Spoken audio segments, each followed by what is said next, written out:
Allen this season as a 10-point favorite. All wins, so that's glass half full. If you want to look at glass half empty, the New England win was not great. The Chargers win was not great. Bake Show was close. Giants are not a good team. The Giants game was a bad game, too. Yeah. So are the Bills peaking at the perfect time? You're pointing at Brew. Yeah. Okay. Well, they're not peaking.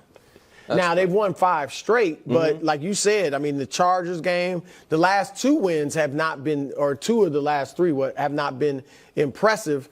But on the bright side, they're winning with Josh Allen not playing his greatest football.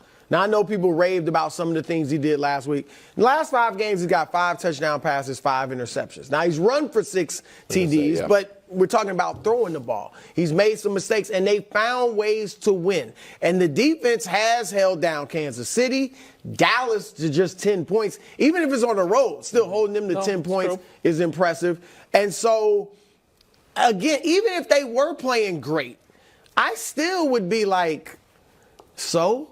Like, they're the ultimate coach to me, the ultimate I'll believe it when I see it team. So I'm always going to, whatever game they enter, I'm going to be wondering, are they going to be the great Buffalo or are they going to be the trashy Buffalo? So, I mean. Trashy. Yeah, that's the only word I can think of. What are you wearing? When we won our first Super Bowl, we weren't the trashy coaches. Probably people thought that. When we won our first Super Bowl, we were 5-5, and so after that point, we didn't lose another game in the regular season. Ended up going on and winning the Super Bowl. And during that run, there were a lot of games that we won in different ways, but we figured out a way to win, and that's what Buffalo's done as well. And I think that's actually a good thing because they don't have to just rely on Josh Allen. And Josh Allen has the potential at any game to be unbelievable, but they're not only relying on him. I think one of the interesting things is during their 6 losses, they lost 3 of those games in the final 2 minutes. During the bye week, they really started focusing on 2-minute offense, 2-minute defense. They put a lot of different things in, and they tried some different things. And during this run, there were 3 games they could have lost in the final 2 minutes that they ended up winning. So they addressed a significant problem, to me, which is really encouraging. So with Josh Allen having the potential to be Superman at any point, that's great. But they haven't had to rely on him being Superman down this run. And there's been a lot of times where he's been Clark Kent, and they've still figured out a way to win. Yeah, so I agree with what Bruce said. They peaked in week 14 and 15, beating the Chiefs and then shutting down the Cowboys. The last 3 weeks, 2 of those games they played poorly outright, the Charger game and the Patriot game. And I thought the Dolphins game, they played pretty poorly for big stretches of it, and the punt return flipped it, and credit to them for finding a way to win. I would be very nervous if I were them right now for one reason and one reason only: the wind. So I know that sounds silly. It's like both teams have to play in it, but so they're talking about there being gusts of up to 50 miles an hour. And the reason I mention that is we have a very odd for this team, Coach. I mean, that's like Tuesday in Buffalo. Oh, but no, it's not. It's no. I promise it's not. The people on the ground there are talking about this being, even by their standards, extreme event. But the reason I mention it is this specific team. Let's go to the Bills a couple years ago with this quarterback. We saw them play the same team 3 times in a 6-week stretch. 1 time in wild, windy conditions. The other 2 times in just normal, snowy, cold weather. Mac Jones. Can you guess which game? Well, it says wind game, so I guess the mystery. But the point that I'm making is that was Josh Allen playing his best football against the exact same team. No different injuries, no anything. And the conditions were the difference between him averaging over 300 yards and 4 touchdowns and a game they lost 14-10. So the reason I say that is the Bills have no reason to lose to Mason Rudolph. Correct. No reason to lose to the Steelers. Cooking a little bit, though. I get it. A little bit. I get that. The Bills absolutely should win this game. I'm going to pick them to win this game. But if you're a huge favorite playing a team that needs something weird to happen, having wild weather conditions is what the underdog, not the favorite, wants. Okay, but what about Tua? What do you mean? Well, isn't that the way, like the huge favorite and They're the not team that needs something weird to happen? Tua Tua needs something weird to happen? I like it, Wildes. I like where you're going with Thank you, Coach. The Dolphins, the Steelers in this? I like where you're going with that. Yeah. Matthew Stafford headed back to Detroit with a red-hot Rams team. Lions, however, favored by a field goal Sunday night. Here's the season comparison of the two quarterbacks who are traded for each other. Goff has a better completion percentage and more yards. Yards per pass, identical. Touchdowns heads is Goff's territory. Passer rating, Goff. Only the games weren't televised. Why do you say that? That doesn't seem very nice to Jared. No, I mean, just nobody that watched football this year thinks Jared Goff played better than Matt Stafford. He played better week one when he beat the Chiefs. I got you.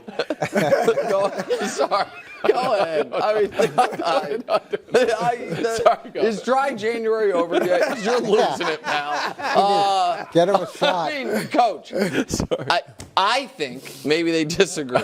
I think the Rams have the better coach. Doesn't mean Dan Campbell's not a good coach. I think they have the better coach.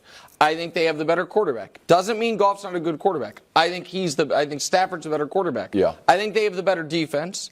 I think that given Laporta might not play, or if he does play, he's going to be severely limited. I think the skill position guys are, call it a wash. And the conditions are going to be perfect. I understand Detroit's at home. It's going to be a raucous environment, but also maybe a little one of those nervous crowds because Stafford is coming back. For all those reasons, I like the Rams a lot in this spot, a lot. Yeah, I was going to pick the Rams as my upset alert over Tampa, and for a lot of the same reasons. When you look at what Matthew Stafford's done, I know you showed the comparison, but do we have the... Yeah, so take a look at this. This is what he's done since week 11. Pretty good. So wins first, pass yards per game, TDs third. So right on down the line, he's played extremely well. They're obviously very hot. And then when you look at the running game with Kyron Williams, he's averaging 5 yards a carry on 200-plus carries.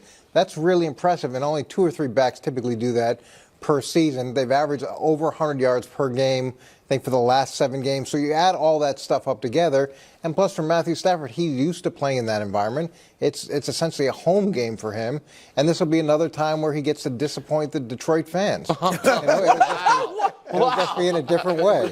I think Goff, and I know it's a compliment. I mean, as a quarterback, it could, or any player, but especially a quarterback, it could help or hurt you to have that chip on your shoulder, where you want to prove something. But obviously, when he looks across that field and sees the Rams, obviously we know what happened with the two teams. I think he's going to come out and play a great game, or a very good game at least. I think they're going to be able to run the ball. They obviously got David Montgomery, Jahmyr Gibbs, they good running back, so I think they're going to have success there. And I think the defense has improved.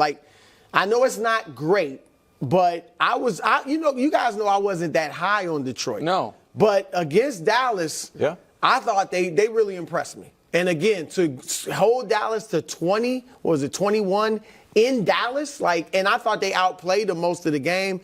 So I think Detroit is popping. I agree that McVay is a better coach, but I think Campbell's a good coach. And so I think as long as I don't want them to do anything crazy. Oh, now they that's might, my question. but some of the fourth downs. But I think he's got to temper that a little bit. Sometimes take the field goal. Take the three. That's not happening. No. He's got to do that. Does that change? I think he's got to change. They're definitely going for the fourth downs. The question, that's not even crazy in their Lions playbook. My question is, are they going to do anything super unconventional, fake punts, They've been a fake field goals, all that stuff? And this is the weird question, Coach. Is it so obvious that they're the Maverick, we're going to take chances team, that it's no longer surprising? No, he's still opportunity to surprise us. There's still opportunity to do things that are so unconventional that everybody looks at it and goes, what could you possibly be thinking? And look, we're going to talk about this game in the future if Detroit loses, because they played everybody last week. Laporta gets hurt, and he's such a huge part of their offense and such a difference maker. Really hasn't been a huge storyline. But when you lose a piece like that going into a game that should be very close, it could be the difference. And you did it a little bit for bravado and a little bit to maintain momentum, and it's always that debate. Also, Jared Goff, for all his characteristics or qualities has some very obvious limitations. No one knows them more than Sean McVay. Sean McVay coached this guy, got the best out of him by learning what he does the worst. I understand he's not a defensive coach, but he can communicate to his defensive coordinator, here's what this guy hates. Here's what he told me, get out of the playbook, don't do, and that is what they're going to try to force him to do. It's a huge edge in that spot. Okay. Coming up next, Monday morning headlines. And someone honestly refused to do it. Best segment of the week. You count. Don't count all the others. Thanks for watching. Subscribe here to get more from the show and to check out clips from other shows on FS1.